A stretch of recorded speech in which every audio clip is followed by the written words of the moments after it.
There are going to be 3 marches across Europe today for people angry about this, and there is a concern at least that it could all lead to a rise in anti-Semitism here in Britain. Let's talk to Mira Bar-Hillel, an Israeli journalist who's here in the studio. Good to see you, Mira. Are you concerned about a rise of anti-Semitism as a result of what we've seen over the last 18 days? No, and I don't believe for a moment that it will happen. This country is very civilised in its acknowledgement that all forms of racism are not acceptable.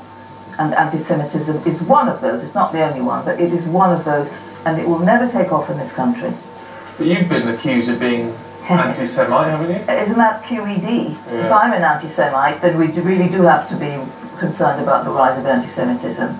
I have dared criticise what the Israeli government is doing in Gaza, and I have criticised the Jewish community in Britain for failing to produce even a single prominent voice who will speak up against what the Israeli government is doing in Gaza. That is creating a rise of anti-Semitism. It will never be violent. What people think about Israel is very different from what they will say about Israel speaking out. And I mean, the person who told the world that I was definitely anti-Semitic is Louise Mensch, an authority on these matters. Oh yes, I've got tweets from her. Not just one, I've had several tweets from her. She's declared that I'm anti-Semitic, and that's the end of it. Why do you think there is criticism of anyone who dares to criticise Israel or their policy in Gaza? Why is there this label of being an anti-Semite?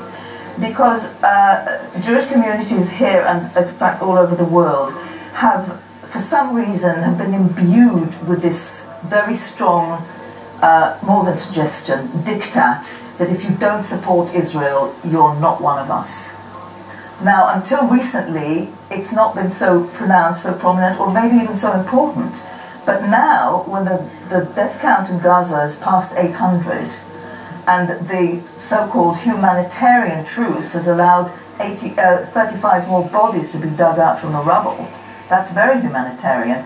I'm sitting here thinking, will anyone from the Jewish community of Great Britain stand up and say, stop, this must stop? Well, I mean, I don't know if you saw earlier on, we had Barnaby Rain on, a young man, 19 years old, who through Facebook has organised part of the Jewish bloc section of the Stop the War March that's taking place today. He's standing up and presumably got people who are going to go along with him and stand up today. I have to say, the response on Twitter has been, I mean, there's quite a lot of vitriol that's emerged. There you go. Now, he's 19 years old. He doesn't have children in Jewish schools. He doesn't require the Jewish community to approve of his children's education or their right to be bar mitzvahed and so on. I've heard of cases where people were told that if they speak out against Israel, that will be done to them. I'm a great admirer of people like Barnaby.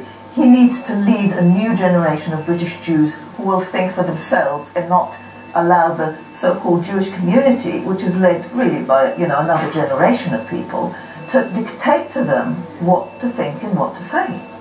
Within all of this, so that we still have this situation where we're back to the same old argument that, you know, I've been talking about and reporting on ever since I started working as a journalist more than 20 years ago now. Nothing has actually ever changed. Is anyone ever going to overcome this obstacle? You know, I'm beginning to think that being titled an anti-Semite is actually a huge liberation, because now I can actually, you know, what else can they do to me? But what is necessary now is for people outside the Jewish community to understand that the threat of saying, we'll label you an anti-Semite, is not the end of the world. And maybe people labelled anti-Semites should get together and stand up for free speech. Is there enough in terms of taking that? I mean, obviously that stand amongst the, you know, the Israeli and the Jewish community. What about the international community? I mean, you know, obviously there's a meeting in Paris today. There is a reluctance, and has been a reluctance, to be strong-arm Israel into anything, hasn't there? Can you imagine another country which, in a matter of 2 weeks or so, has killed on televisions, has killed 200 children, and everything that the leading politicians have to say, well, of course, we think Israel has a right to defend itself. Can you imagine any other kind of situation like that?